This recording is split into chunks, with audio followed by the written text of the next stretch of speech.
Hello students, welcome to my YouTube channel easy to all. Prose का पहला lesson हम लोगों ने पढ़ लिया है। प्रोज का पहला लेसन द इंचेंटेड पूल पढ़ लिया है। आज हम part 2 poetry English NCERT class 10 lesson 1 the fountain. Fountain means होता है फव्वारा।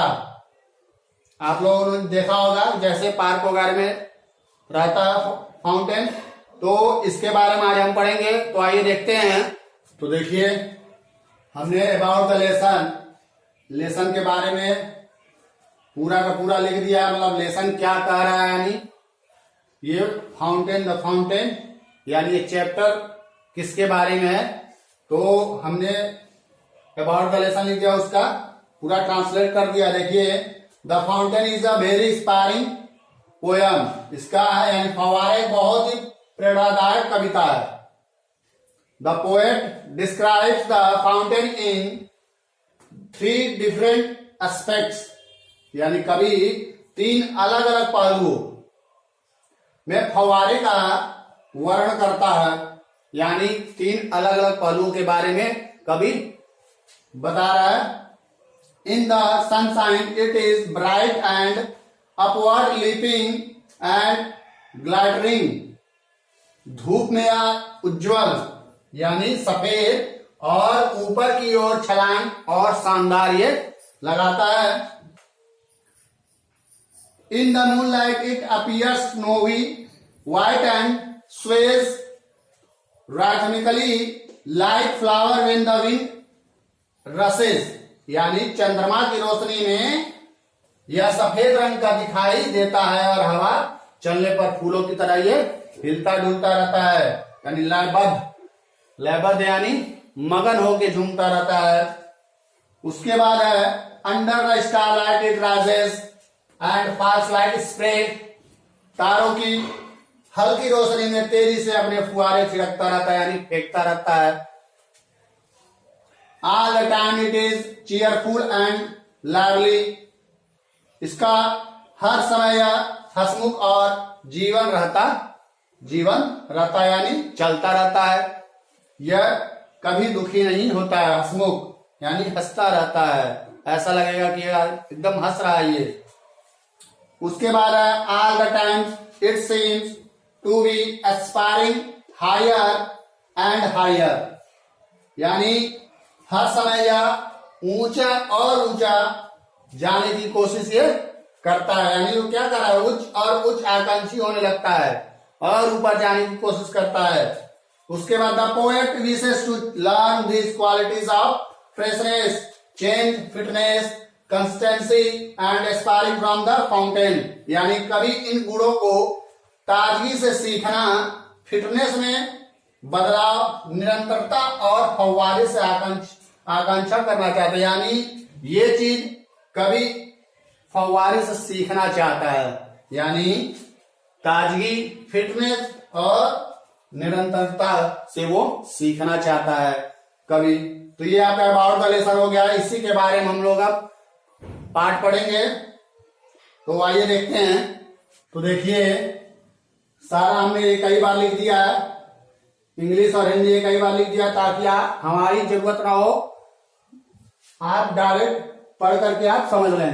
देखिए, into the sunshine full of the moonlight. यानी फव्वारा सूर्य के प्रकाश में उछलता तथा कूदता रहता है। Leaping and flashing from morn till night. यानी प्रातः काल से रात्रि तक, यानी रात तक, सुबह से रात तक अपना कार्य करता रहता है।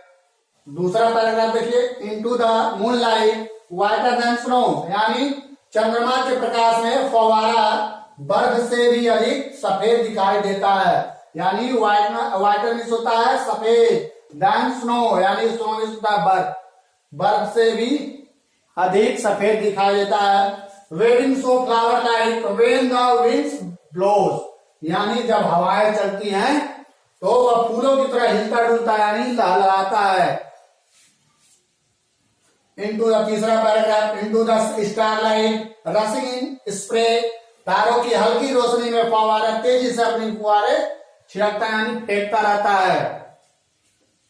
उसके बाद happy at midnight, happy by day. वह अर्धरात्रि यानी आधे रात के समय तथा दिन में वह प्रसन्न दिखाई देता है।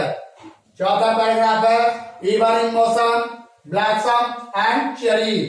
फवारा सदैव गतिशील रहता है यानी वह सदैव चलता ही रहता है, वह सदैव प्रसन्नचित रहता है यानी वह हंसता रहता है यानी हंसमुख दिखाई देता है। Still climbing heavenward never a weary. वह सदैव ऊपर की ओर जाकर दिखाई देता है और अपने कार्य से कभी थकता नहीं है। वह ऊपर की ओर जाता रहता है, क्या है, वो कभी थकता नहीं है। वो कोशिश करता है और ऊपर जाने की, उससे भी और ऊपर जाने की, और वो कभी थकता नहीं है। इसके बाद अगला पैराग्राफ है glad of all weather still seeming best, यानी फवारा सभी मौसमों में प्रसन्न दिखाई देता है, यह सदैव सबसे अच्छा दिखाई देता है।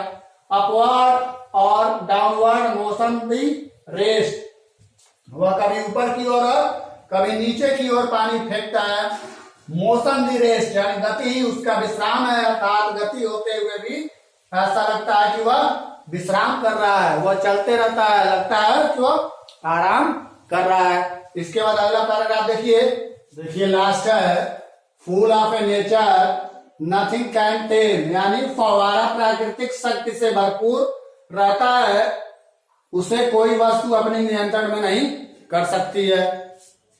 Change every moment ever the same, अर्थात वह अपना कार्य करना बंद नहीं कर सकता, वह प्रत्येक क्षण बदलता रहता है फिर भी सदा एक सा गतिशील रहता है। अगला पैराग्राफ है चीजलेस एस्पायरिंग चीजलेस कंटेंट, यानी फवारा सदा ऊपर को ही उठता है लेकिन वह संतुष्ट रहता है।